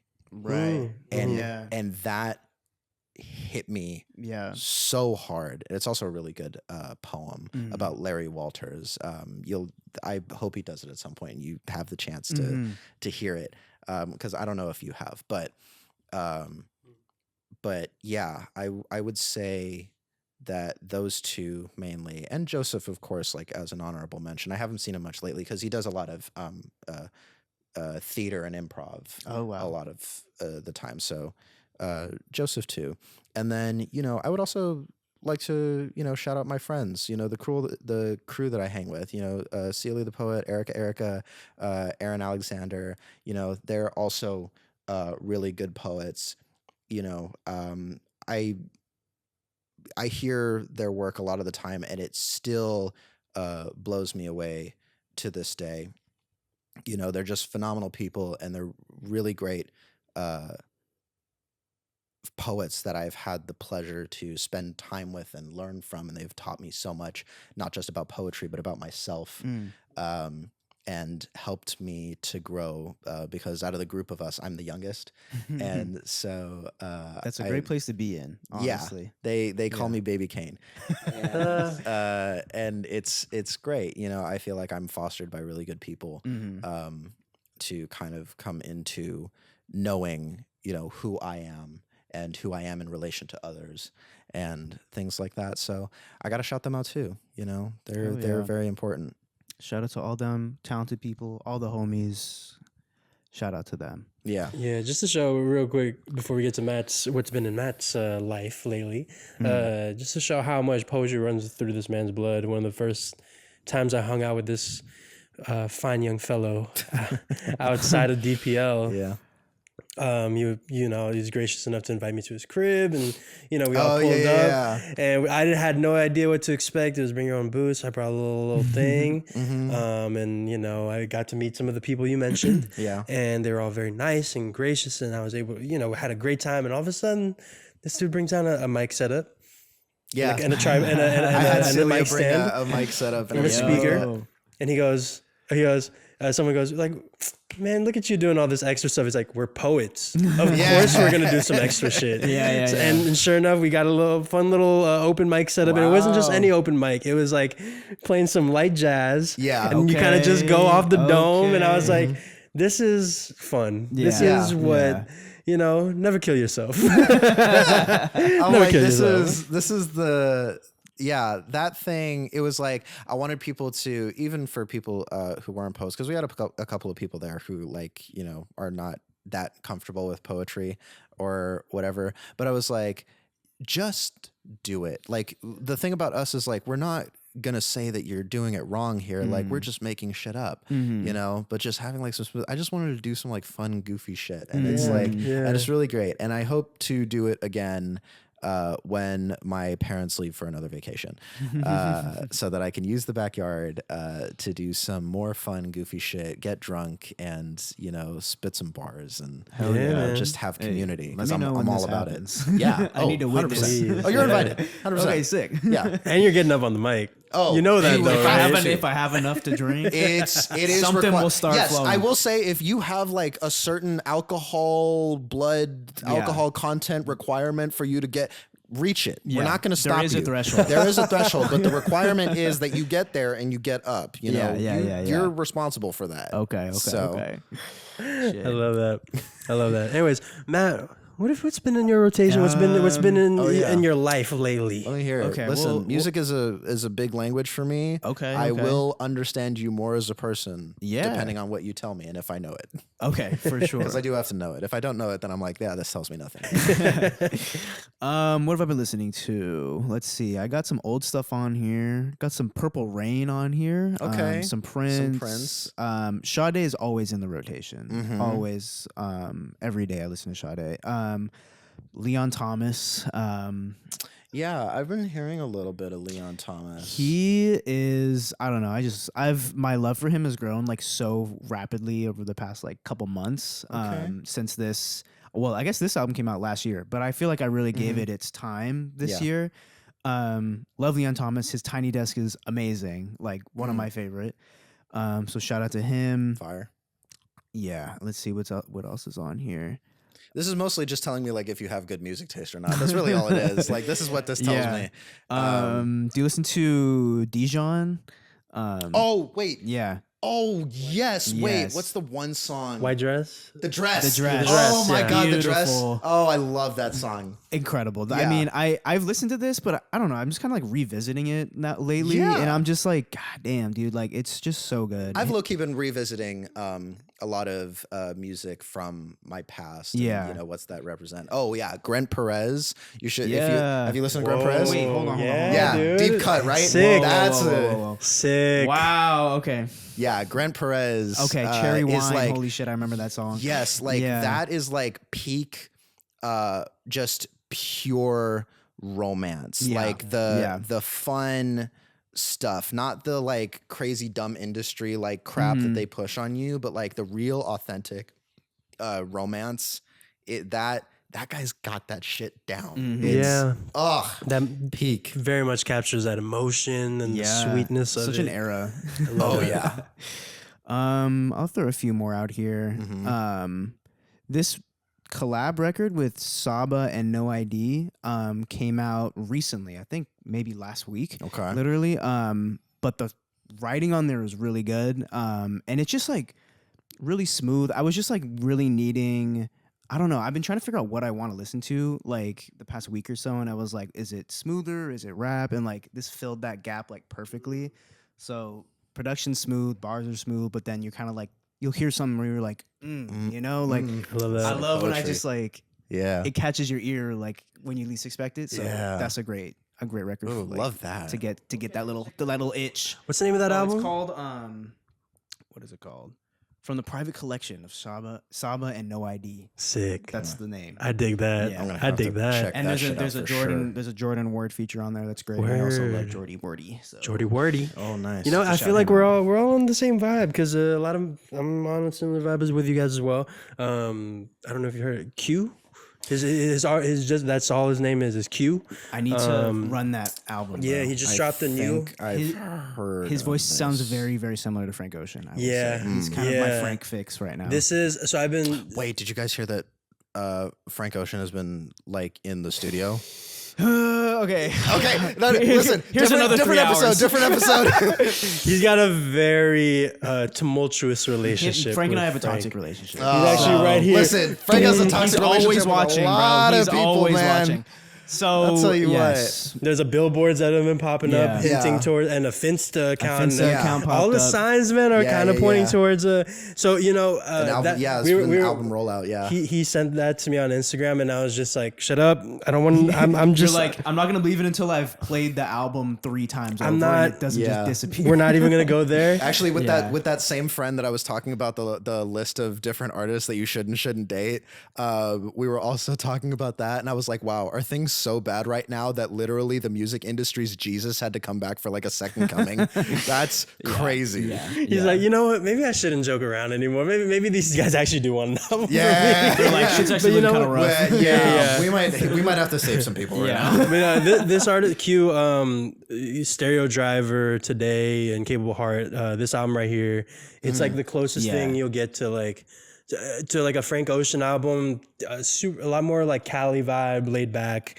Really, I love Cali vibe music. Yeah. Honestly, like shit to just like roll down the windows and cruise to. Yeah. Yeah. On that same note, HYBS, they're I don't want to misspeak. They're Taiwanese. People are judging you. Yeah, I know, and I'm like, I'm like losing my Asian I'm losing my Asian card as we speak. But they are they're an Asian kind of like R&B, similar to like Grand Perez, like that sort of like sentimental R&B, sentimental. That's the word. bits of funk and little bits of soul here and there. I like that. They recently came out with they said like, oh yeah, we're parting ways. This is it for us. That was like 2 years ago, and they're still on their like farewell tour. So I'm like, all right, y'all milk this out as much as y'all can. Wow. But I'm enjoying it. That sounds like CPT right there. It's like, you know how like, listen, for all of the how should we say, the people with melanin, you know how like you're at a function like with the family or the friends or whatever, and like you say goodbye, but you don't really leave. Don't. Your goodbye is That's like exactly at what least that an is. hour and a half. Yeah. Yeah, exactly. No, so they have an album, Making Steak, which is my favorite. Because I selfishly call it, like, we called that Mexican time, but then I realized it's like, no, that's pretty much like you could say anything time. And yeah. Except white people, they leave white- immediately. Yeah, and they show up on time. On time. On the on the dot. Yeah, because like half my family is white. I will say that for one particular function, I can remember literally all of them. One of them rang the doorbell. All of them were outside. It's scary. It was frightening. Yeah. I was gonna say, isn't there such thing called the Irish goodbye? Without saying, Irish goodbye refers to leaving a social gathering or event without saying goodbye or making a formal. Yeah. That's exactly. Yeah, there you go. There you go. Yeah, white people are the exact opposite. It's like, we don't even say bye. We're just gonna leave, and they'll be like, "Oh, where did they go? They left. Oh, They cool. left. That's it. Yeah." I'll be like, "They didn't say bye." That hurts. Damn. They just move different. I don't know. Yeah. I am also part Irish, so you know, that's the kind of part where I'll be like, I would love to leave a function without like saying shit to anybody. No, Just be exactly. I'm like that. I would that just meme feel of the guy bad. who just like slowly disappears with the peace sign. Yeah. Just phase away. Yeah. Anyway, we keep interrupting your. No, it's all good. Keep going. One last one for the road. There's this one album that Quincy Jones, Q's Juke Joint. Quincy Jones. Yeah, and it's Quincy it came out in Jones. Deep 1995, and it's like a compilation album featuring a who's who of 90s, 80s, cool. 2000s R&B. Okay. Stevie Wonder, Ray Charles, I love Ray Charles. Tamia, Brandy, Brian McKnight, Shaquille O'Neal, and Coolio are on this album. I'm sorry. Wait, did you say Shaquille O'Neal? Shaquille O'Neal. That's like when The Rock did that. Like was doing rap and shit. Yeah. First It's of about all, drive, Shaquille it's about O'Neal does power. everything. That man is on side quest after side quest for literally like the entirety of after his basketball career. For real. So like that doesn't even surprise me, and I'll bet it probably hits. Probably.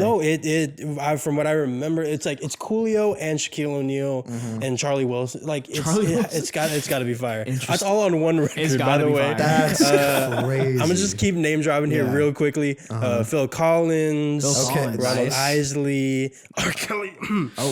Shaka Khan, Barry no White. piss on this one. Yeah. I think that was censored, I believe. Yeah. Barry White. So Quincy Jones is kind of the original DJ Khaled, you know?